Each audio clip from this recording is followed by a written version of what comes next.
love story series.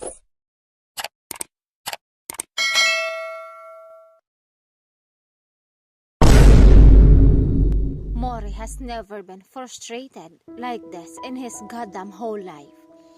Ang buong ugat sa kanyang katawan ay dama niyang nangangalit nang malaman niyang natakasan ni Maika kagabi ang mga tao niya. Hindi ko maintindihan sa kanya kung bakit parang nais niyang makasalpa kay Hari. Sambit niya sa kanyang sarili kung bakit din tila sinadya ng mga pinsan niyang iudlot ang pag-uwi niya kagabi. Last night, ang stag party ng pinsan niyang si Hari. Boring nga. Ngayon lang siya nakapunta sa stag party na kinabukasan na ang kasal. Ang nangyari tuloy ay bawal malasing ang magiging groom. Wala naman siyang pakialam sa stag party na iyon. Sa nasaksihan niya kagabi ay ganda rin naman iyong naidulot sa iba pa niyang pinsan. Pagkakuha niya sa susi ng kanyang kotse ay may pagmamadali na sa kanyang mga hakbang na tinahak ang kotse niya. Inayos niya lang muna ang pagkakalapat sa tenga niya ng kanyang earpiece. Nang lumapat ang pang-upo niya sa driver's seat, ay agad niya iyong pinaatras upang makabuelo siya para sa isang mabilis na pagmamaneho. Kailangan na maabutan niya ang kasal ng pinsan niyang si Hari at ng bride nitong si Jamaica. Nasa na siya? Tanong niya sa kanyang suot na earpiece. Oo, may suot siyang earpiece ngayon dahil iyon ang siyang konektado sa mga tauhan na inarakilan niya upang dukutin ang bride ng pinsan niyang si Hari. Inaabangan na namin ang kanyang bridal car dito sa may cross na daan. Cross na daan ang tawag sa maliit na kalsada na naroon sa may bungad. Ilang kilometro ang layo sa malaking antigo at historical na simbahan na naroon sa sikat na lugar ng Intramuros, Maynila. Kasya pa kasi ang kotse roon kaya sa daan na iyon mga naghintay ang mga ito. Iyon din naman kasi ang nag-iisang kalsada papunta sa simbahan. Nakakatawa nga na doon pa talaga naisipan ni Hari na magpakasal. Pasika talaga.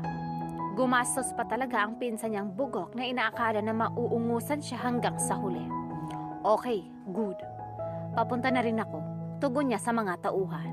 Saka nag-igtingan ang kanyang mga panga na mas tinaasan ang speed ng kanyang pagmamaneho. Hindi siya papayag na hindi niya abutan ang kasal. Hindi siya makakapayag na umabot sa simbahan na iyon si Jamaica. Sakin ka lang, Maika. Hindi ka pwede mapunta sa kahit na sino. Mas lalo sa pinsan ko pa. I will snatch your bride, Hari Lee. Basta, pumunta ka sa kasal mo. Ako na ang bahala ron, okay? Napangiwit si Maika nang mauninigan niya sa kabilang linya ang maingay na pagnguya na naman ang kakambal niya ng bubble gum. Pero pinagkibit na lamang niya iyon ng mga baliga. Constancia, ano nga ang plano mo? Bakit kasi hindi mo pa sabihin sa akin? Pangungulit pa niya rito. Pagak naman itong tumawa. Ang plano ko ay huwag nang matuloy ang kasal mo gaya ng request mo. Ano pa bang mahirap na intindihin doon? Maika rolled her eyes. Kahit hindi pa iyon nakikita ng kakambal. Ganyan na ganyan ang mga plano mong pumalpak nung 2 buwan na ang nakakalipas kon. Tumawa na naman ang kakambal niya. Ibang usapan na syempre ang ngayon, huy. Kasal na to. Well, syempre.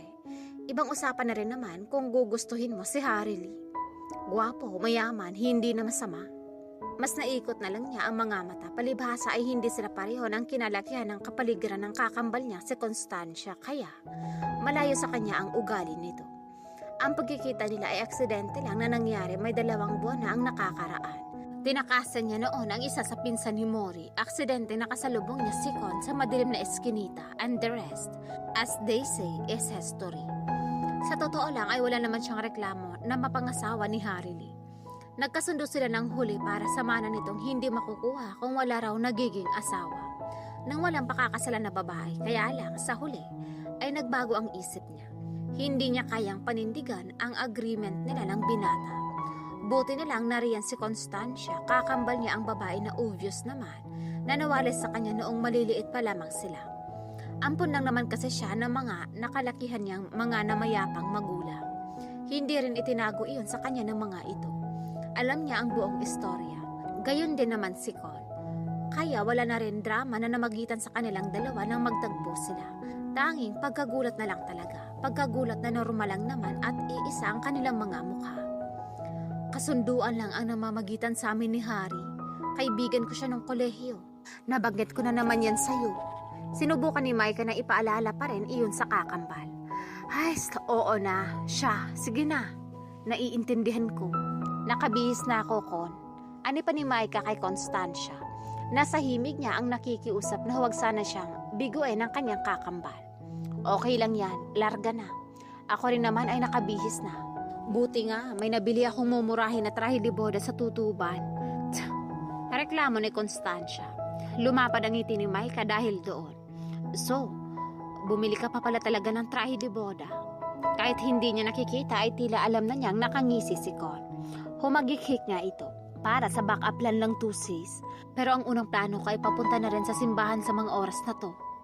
Tinaasan na lang niya ng kilay ang kakambal. Again, kahit hindi nito iyo nakikita. Bumuntong hininga na sinuklay na lamang niya ang kanyang bangas nang maibaba niya ang kanyang cellphone. Kahit nakakainis na sa hinaba ng habulan ng ginawa nila ni Mori ay malalaman niya. Pinsan pala ito ng pakakasalan sana niyang kaibigan na si Harry Lee. Wala naman siyang magagawa at ganoon talaga kaliit ang mundo. At dahil nga magpinsan pala ang dalawang lalaki, dapat na siyang maglaho sa landas ng dalawa. Sa araw na ito mismo. Kaya mo to, Jamaica. Kinaya mo nga nang maiwan kang mag-isa noon sa Las Vegas. Pagpapalakas niya ng loob sa sarili. Sa Las Vegas sila nakabase na mga kinalakihan niya mga magulang nitong huling 4 na taon ng buhay niya. Doon na rin natuluyan ang dalawa kaya sa lugar na rin siya naiwan ng mag-isa at nagmumukmok mag-isa. Of course, hindi niya makakalimutan na sa lugar ding iyon, nakilala niya si Leamore Le Fuego, isang negosyanteng may isinara lamang na deal doon noon. May isinarang deal? Meron ding isinarang pahina sa aklat ng buhay mo, Jamaica. Bulong pa niya sa sarili. Hindi na dapat niyang alalahanin ang mga bagay at alaala na sumasaklaw sa lalaking wala na siyang balak pa na balikan. Ang nangyari sa kanila noon sa Las Vegas ay whirlwind romance lamang. Dapat niyang itatak sa kukote niya iyon.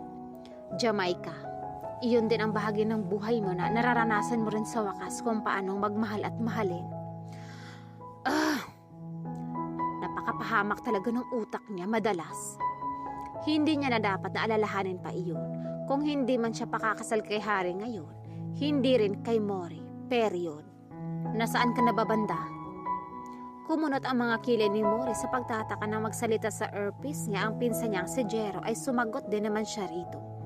Malapit na sa cross na daan. Sakto pala. Kailangan mo ng bilisan. Utos ni Jero sa kanya pagkuhan. Sira ang ulo mo. Ano ba tong ginagawa? Audible pero malino na narinig naman niyang may babae sa background. May babae ba na dinukot din ang pinsan niyang si Jero? Hey, sino yun? Nako, wala to. Isang babaeng masarap isilid sa sako lang. Pabaliwala nitong tugon. Bilisan mo namin. Papalik ko na sa kanan na road sa may cross na daan ng bridal car ni Maika. Hindi naman siya kahit kailan niloko ng mga pinsan niya kahit na alam niyang may kanya-kanyang topak silang lahat. Kaya minabuti na lang ni Mori na mas bilisan pa nga ang pagmamaneho. And there, hindi naman siya naiinip. Kung tutuusin ay pagliko niya nga papunta sa cross na daan ay tila inadya ang kalsada para lang sa kotse niya, sa bridal car at sa kotse ng kanyang mga tauhan. Inabutan niya pa na inaagaw ng isa sa mga tauhan niya ang bridal car mula sa driver niyo. Malinaw ang utos niya, walang dapat masaktan. Ang lahat ay pananakot lang. Dahil sa utos ng iyon ay nahirapan din naman ang mga tao niya na maagawan ng manibela ang driver ng pinsan niyang si Harry Lee. Nagtatalo ang driver at ang mga tauhan niya nang ipasya niyang bumaba na sa kotse niya upang makuha niya ang bride. Sa nanginginig ng mga palad ay sinubukan na i-dial ni Maika ang numero ng kanyang kapatid na si Con upang ipaalam dito ang nagaganap na pagharang sa bridal car na lulan siya. Hindi siya makatawag sa pulis. Dapat na makumpirma muna niya ang kapatid niya at baka pakanan nito ang lahat. Sagutin mo. Gigil niyang bulong. Con. Hindi na naituloy ni Maika ang kanyang sinasabi. Bigla na lamang kasing may humaklit mula sa kamay niya ng cellphone niya. Si Mori. Ibaba mo ko. Humihiyaw niyang pasag nang buhatin siya ng lalaki na tila isa siyang sako ng bigas. Ibababa kita, sandali lang. Mariin at tila galit na tugon ni Mori. Nagulat man siya sa tono na ginamit nito sa kanya ay hindi niya iyon pinahalata rito. Mas pumasag pa nga siya. Let me go.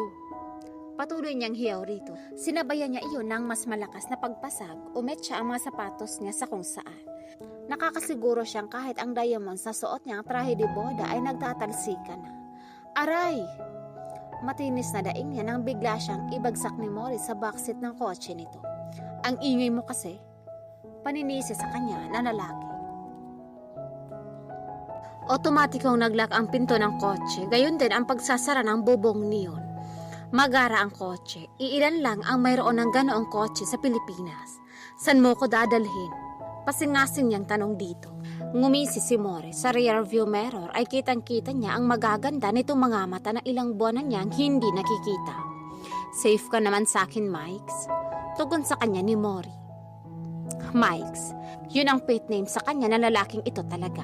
Kung paanong may tila humaplos sa puso niya dahil sa pet name na binanggit ito ulit sa kanya ngayon ay hindi niya halos maipaliwanag ang rason. Pero hindi niya kailangan ng distraction ngayon. Pinaningkinita niya ito ng mga mata. Pero hindi yun ang tinatanong ko sa'yo. Nakakaloko itong tumawa. Nakahanda naman na ang chopper ni Harry eh. Lalayo pa ba ako? Sa Tagaytay na rin, mag-uusap lang naman tayo. Mag-uusap? Eh ano pala tong ginagawa natin? Hindi pa ba pag-uusap to? Kailan mo ba naman niloko ang sarili mo, Mikes? You are better than that. Come on. Sa labis na inis na nadarama niya sa mga sandaling iyon ay isang mahabang tili lamang ang pinakawalan ni Micah. Nakakainis sa hinabahaba ng pagtatago at pagtatakbo niya sa lalaking ito ay nagawa pa rin siyang matagpuan ito and worse, maagaw pa mula kay Harry. Kasalanan din naman niya. Hindi naman kasi kaagad niya nalaman na magpinsan ang dalawa. Hindi sana nangyari ito kung naagapan niya. Hindi ko alam kung ano pa ba ang dapat mong habulin sa akin kaya nagawa mo pa akong agawin sa pinsan mo. Naiinis niyang wika sa lalaki. Nag-cross arm siya at sumandal sa backseat ng kotse nito nang magkasalubong ang mga kilay nila. Pagak na tumawa ulit si Mori. Hindi mo alam? Seryoso ba yan? Nag-angat ang tingin si Micah, nagsalubong ang mga mata nila sa rear view mirror. Talagang wala akong alam, Mori. May alam ka, Mikes. Alam na alam mo kung ano ang hinahabol ko sa'yo, kaya nagawa kitang i-snatch sa kasal niyo ni Harry. Alam niya nga ba? Well, sort of, alright. Alam niya nga. Pero sa dami ng rason na alam niya, ang tanong ni Micah sa sarili ngayon ay, alin ba sa mga iyon ang rason ni Mori? Ang alam niya lang kasi mas okay na magkahiwalay lamang sila. Mas okay para sa kanya na hindi na nila ipagpatuloy ang kung anong nasimula nila. Kahit sa dulo pa man ng puso niya ay may panghihinayang siyang nadarama. Kung ang kotse nga ni Mori ay magara na, hindi pinagtakhan ni Micah na ganoon din ang chopper na gagamitin nila sa paglapag sa Tagaytay. Sa katunayan nang makaupo na siya sa gawing likod niyon ay kusang sumara ang improvised divider niyon. Hindi na sila nakikita ng mga tao sa harap ng chopper kasama ng piloto. Dalawa lamang sila ni Mori na nasa likod. Tila sumikip tuloy ang espasyong iyon sa pakiramdam ni Micah biglang. Hindi na mahirap sabihin na kung kailan nakaranas siyang sumakay sa chopper na hindi maalog. Saka pa yata siya tila mahihilo na makulong ang espasyo kung saan sila naroon ang pabango ni Mori. Eto, magpalit ka ng damit. Anong lalaki sa kanya? Inabutan siya ng 4 na paper bags na pawang may tatak ng sikat na clothing line and shoes. Automatikong na maluktot ang mga kilay niya rito. Sa tingin mo talaga ay magbibihis ako sa harap mo? Tumaas ang sulok ng labi ng lalaki. Sa paningin pa ni Micah ay nagsasayaw sa kaaliwan ang magandang brown na mga mata ng kaharap. Brown iyon sa dilim. Noon pa niya napuna. Ang mga mata niya rin ang nagpapabighani sa'yo sa kanya ng gabing iyon, Jamaica. Ipinilig niya ang sariling ulo upang mapalis ang kung anong naglalaro sa isipan niya. Hindi ito ang tamang oras upang alalahanin ang mga ganoong bagay. Unless gusto mong lumapag tayo sa Tagaytay nang nakasuot ka ng trahe de boda. Well, wala naman kaso sa akin yun. Iisipin ko na lang na pinapaalam mo sa mundo na ikaw sa akin na at ako ay sayo. Sino ba ako upang magreklamo pa? Napaawang ang labi niya sa sinabi ng lalaking hambog. In your dreams. Agad niyang sambit. Padabog niyang kinuha ang paper bags. Oo nga naman. Hindi niya rinais na pagtinginan ng mga tao sa suot niya. Tama ka naman. You are always in my dreams, babe. Abat, hoy, hindi mo ako makukuha sa ganyan mo ha. Hindi ko pa nakakalimutan na dinukot mo ako ngayon. And so, kinukuha ko lang ang alam kong sakin. Ang yabang talaga. Minsan na naging sayo pero hindi pa naman sayo. Ano ba naman ang sinasabi niya? Wala na siya sa hulog dahil sa lalaking ito. Mori chuckled. Sige na, magbihis ka na. Nakita ko na rin naman na ang katawan na yan. Mas napaawang pa ang labi ni Maika sa sinambit nito. Siraulo ka talaga. Agap, natatawa-tawang inawat ni Mori ang paghampas niya sana ng paper bags dito. Pwede mong alisin ang seatbelt mo habang nagbibihis ka. Hindi ka mahuhulog dito, promise. Bakit ba nais niyang maniwala sa pangako nitong iyon? Lalo at ito nga mismo ay nag-alis na ng seatbelt. Bakit tila bumibingi sa kanya ang pintig ng puso niya gayong papalapit lang naman ito sa kanya habang hindi siya nito inaalisan ng malagkit na tingin. Aalalayan kita, Mikes. Sabi pa ni Mori. Sa totoo lang, ang puso niya ay hindi nagdududa na magagawa nga iyon ng lalaking matipuno at makisig na katulad nito. Hindi nga ba at sabi nila ay kay gaga ng puso. Sa tuwing aawatin ito ay sa kapatila nagwawala. Paano mo kong alalayan eh? Tumalikod ka. Hindi ako magbibihis ng nakaharap sa yuno. Mas naiinis sa sarili sa hindi niya malaman na rason niyang sambet sa lalaki. Tatawa-tawa naman na nagtaas ito ng 2 kamay. Fine, tatalikod na.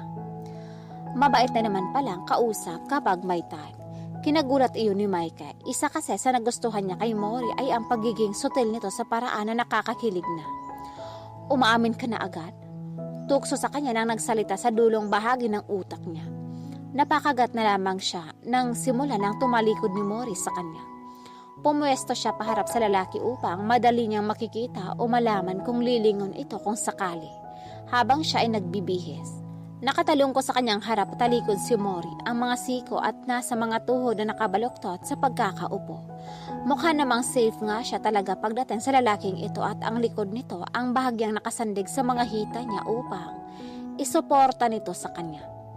Bumuntong hininga niyang hinubad ang trahe de boda niyang off-shoulder naman ang tabas kaya isang hila lang niya sa bandang balikat niyon ay sumama na pa baba ng zipper sa kanyang likuran.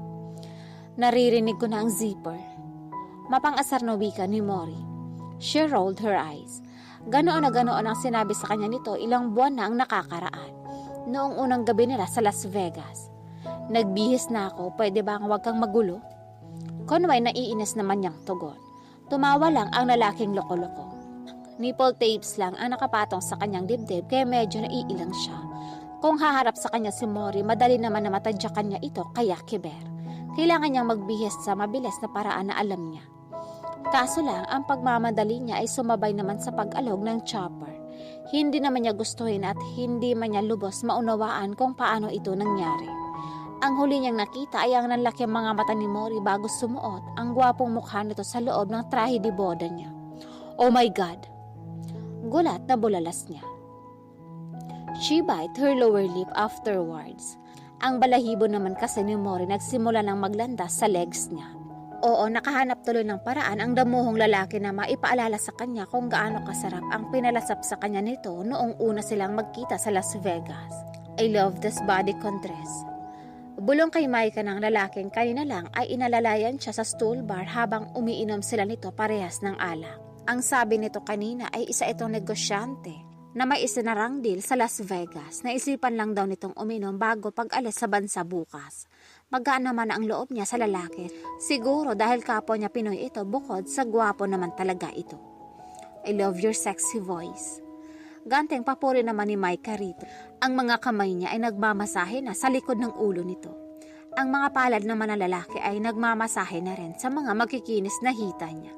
Ang sexy voice nito ay hindi mo na maririnig kung susunod ka sa mga magulang mo, babe. Natawa si Maika. Mahusay mang uto ang lalaking nakilala niya sa pangalan na Mori. Wala siyang pagkakataon na malaman kung totoo ba ang pangalan na binigay nito sa kanya, but still, masasabi niyang hindi siya nito nauto dahil nasa point na siya ng buhay niya na nais niyang magwala sa pagiging unfair ng mundo. Hindi inilihim ng parents niya sa kanya na ampun lang siya. Nakuha lang daw siya ng mga ito sa ampunan. Sunog sa barko ang ikinamatay ng tunay niyang mga magulang.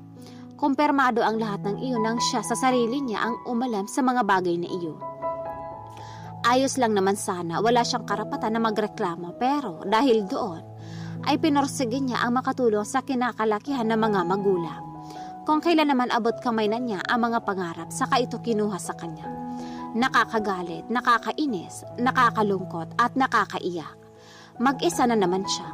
Ngunit hindi muna sa gabing ito. Nagtagumpay ka na, mister. Hindi na ako magpapakamatay. Kasama mo na ako sa kwartong to. Pahagikik na sagot ni Maika kay Mori. Mori chuckled. Sa akin ka ngayong gabi. Sa'yo na nga mismo. Siguro kaya rin napakagaan ang loob niya sa lalaki ay dahil sa magandang mga mata nito. Tila iyon nag-iimbita ng isang pangako na hindi man panaliwanag ang buhay. May pag-asa pa rin sa dulo ng lahat ng mga pangarap. Vika pa ba? Nilabas niya ang dila. Dinilaan niya ang bibig ni Mori sa paraan na sinasabi niya rito kahit entak pa ang wall niya. Sa pribadong bahagi ng kanyang katawan ay hindi niya naman ito bibiguin. Nice. Maharot nitong komento bago siya sunggaban ng halik. Sure ka ba na wala kang girlfriend? Muling tanong ni Maika rito kahit hingal pa siya nang maghiwalay ang mga labi nila. 100%. Bakit? Sa gwapo mong yan? Ibabalik ko sa iyo ang tanong. Bakit ka single, Mikes? Sa ganda mong yan? Napabungis-ngis si Maika nang may maalala. Dumukwang siya at bumulong sa lalaki. Alam mo ba yung fresh oyster sa Aklan? Kumunat ang magagandang kilay ni Mori. Anong kinalaman niyon sa pagiging single mo? Nakakahiya man sabihin pero ganun na ganun kasi yan. Aniya sa binata. Ininguso niya ang pribadong parte niya sa ibaba niya. Siguro dala ng alak kaya siya ganoon, ewan niya. Iyon kasing fresh oysters sa Aklan ay napagbunto na niya lang naman na panoorin noong isang araw habang kinakain ng isang lalaki sa Whitey. Malaki iyon, malaman, higit sa lahat ay makatas. Sa sinabi niyang iyon ay tila naman sinalaban ang lalaking kaharap. Napamura itong kinarga siya ng nakakapit sa mga hita niya. Saka siya binagsak sa malambot na kama. Nakatikim na ako ng fresh oysters na yon, alam mo ba? Bumungis-ngis siya, kinagat niya ang kanyang hintuturo. Gusto mo ba natikman ulit? Iyon lang naman ang hinihintay ni Mori, approval. Bago ito nag-dive na sa kanya upang makipag face to face sa kanyang fresh oyster. Kinain ito iyon kahit walang kalamansi. Namiss ko ang fresh oyster na yan. Ngingiti-ngiting sabi ni Mori na mag-angat ito ng tingin sa kanya pagkatapos nadalhin siya sa tugato. Oo, habang nasa umaandar na chopper lang naman silang dalawa. God! Hindi makapaniwalang sambit ni Maika. Nanghihina siya at nag-iinit ang lahat-lahat sa kanya. Damang-dama niya iyon kahit pa nga ba nakaraos na naman siya. Mori let out a chuckle. Inalis din ito ang mga palad niyang mahigpit na nakakapit sa kung saang parte ng chopper. Tapos na, maaari ka nang bumitaw. Nanghihina na bumitaw naman si Maika. Wala siyang lakas sa kakatapos lang na ginawa sa kanya ni Mori, to be honest. Hindi ko alam kung bakit mapilit na tinatakbuhan ang sarap na katulad niyan. Anang lalaki. Binibihisa na siya. Handa naman kitang pakasalan. Marahas siyang napalunok. Hindi mo alam ang sinasabi mo. Nang uuyam siyang nginitian ng binatang kaharap. Bakit? Saklaw mo pa ba ang takbo ng utak ko? Malalim ang buntong hininga na hinugot ni Maika nang mapadako na ang mga palad ni Mori sa underwear niya. Inayos nito ang pagkakalapat niyon sa pang-upo niya. Umaasa ba siyang may gagawin pa ito bukod sa pagkain sa fresh oyster kanina? Ang ipokrita na niya kung hindi siya umaasa. Oo. Gayong init na init pa siya na sinimulan naman kasi nito in the first place. Mamaya ilalapag na ang chopper. Makakapaghintay naman to. Namilog ang mga mata niya nang haplosin ni Mori ang kaibigan nitong tila. Nakaubok na flashlight na sa pants nito. He smirked. Hinaplos nito ang pisngi niya. Hindi na tayo mga bata, Maika. Kung para sa iyo ay whirlwind romance lang ang namagitan sa atin sa Las Vegas, ganon din naman sa akin. But hey, whirlwind romance or not, I like you. Love is underrated feelings for me anyway. Hindi na siya nakaimik sa sinabi nito. Sa dulo naman kasi ng utak at puso niya ay may punto ito. 32 na sila pareho, hindi na mga bata. Alam na nila kung ano ang mga ginagawa nila. Alam na nila kung hanggang saan sila kayang dalhin ng intense feelings nila pagdating sa sexual na aspeto. Kaya na nilang dalhin kumbaga. Maano ba ang subukan nila? Iyon ang malinaw na ipaparating sa kanya ni Mori. Total ay parehas nga naman silang naging biktima ng pag-ibig. Bumigay na naman siya kay Mori. Iyon ang paulit-ulit na sinasambit ni Maika sa kanyang sarili habang yakap niya ang hubad niyang katawan sa mga sandaling iyon. Hayon ang lalaki na nagpaparupok sa kanyang puso. Mahigpit na nakakapit sa bewang niya na tila sinasabing hindi nito gugustuhin na makawala pa siya sa yakap nito. Talagang tunuloy mo ang pagsipsip na sinimulan mo sa fresh oyster kanina sa chopper. Pabulong niyang wika sa natutulog na lalaki. Gwapo talaga si Mori kung tutuusin ay ang swerte niya sa lalaking ito. Ang kinatatakutan niyang pag-iisa ay ibinibigay na nito sa kanya. Ano pa ba ang hahanapin niya? Sino ba ang niloko niya? Siyempre ay may dahilan kung bakit niya ito tinatakasan. Sobrang lalim na dahilan. Iiling-iling na lang na bumangon si Maika, siguro naman ay maaari niyang pagbigyan ang sarili kahit ngayon lang. Total naman ay walang ginawa si Mori kung hindi ang paligayahin siya magmula lang nagkakilala sila. Maano bang ipagluto niya ito ngayon? Naaalala niyang nababanggit ito sa kanya na favorite ito ang talong at bistek. So, talong na bistek ang kanyang lulutuin. Nagsalang muna siya ng 3 gatang na bigas sa rice cooker. Nang maisalang ang bigas ay dinayan na niya ang number sa kusina ng hotel na iyon upang makakapag-request na siya ng talong at malalaking sibuyas. Hello, good day. Magre-request sana ako ng baby eggplants and white onions. Mas malaki, mas better. Agad na bungad ni Maika sa sumagot sa kanya sa kabilang linya. Para sa room ni Mori, pahabol pa niya. Oh, kay Sir Mori po? Sige po madam, coming up. Magalang na tugon naman ang kung sino sa kanya. Pero sa ngayon ay may reservation po kayo na mag-breakfast. Nakuha naman niya ang sinabi ng babae sa kabilang linya bago siya nagpaalam dito. Itutuloy niya pa rin ang pagluluto kahit nagpa-reserve si Mori. Almusal lang naman ang pina-reserve nito. May lunch at dinner pa naman. Sumunod niyang tinawagan ang kanyang kakambal dahil nakasiguro siyang alam na nito ang mga nangyari. Bruha, anong nangyari? Nilayo niya ang phone mula sa kanyang tenga nang sumigaw si Constancia sa kabilang line. Sino ang dumukot sa'yo? Si Mori ba? Excited pa na tanong sa kanya nito. She rolled her eyes. Sino pa nga ba? Diyos ko talaga. Masyado kayatang maganda sa mga mata niyan, kaya yan ganyan eh. Natawa siya. Sira ka, kahit nagwapo rin siya sa paningin ko, alam mong hindi pwede. Hindi kami pwede. Sa tingin ko sis, ikaw lang ang paladesisyon eh. Sabi sa kanya ni Con, ngumunguya na naman ito as usual. Ako nga, alangan na ikaw, hindi ba? Sarkastiko naman niyang sagot. Pagak na tumawa ito. Bakit kasi hindi mo muna subukan? Malay mo naman, hindi ba? Bumuntong hininga siya. Hindi na. Tama nang ikaw na lang ang nanloloko ng mga tao. Huwag mo na akong idamay. Hoy, sobra naman to. Siya naman ang natawa sa pagrereklamo nito. Ilang sandali pa silang nagkapalitan ng salita bago niya pinasya na magpaalam na rito. Maliligo pa siya. Magbe-breakfast pa sila sa labas ni Mori. Kung lumingon pa sana siya bago siya magpunta sa banyo, malalaman niya sanang gising na ang lalaking laman ng isipan niya. Kanina pa siya lihim na pinagmamasdan nito.